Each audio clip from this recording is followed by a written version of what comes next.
kasi kunting idea lang tayo at kalaman kung paano magsukat at magbutas ng punsil.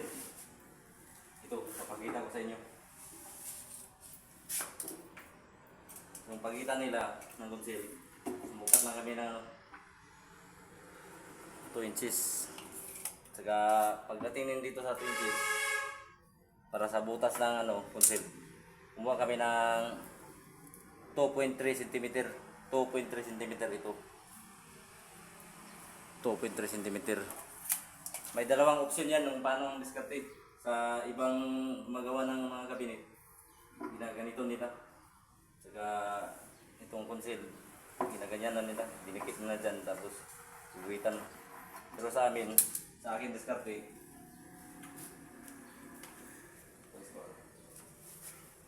ito, sumukat lang ako ng 2.3. Saka i-squala namin yan. Yan. Yan. Kung napapansin nyo to yung may parang kantuan dyan sa parang cross. Yan. Yung target namin ng kung post nervate na 35mm. Lagay namin dyan. Titirahin namin yung ang sentro dito. Yan.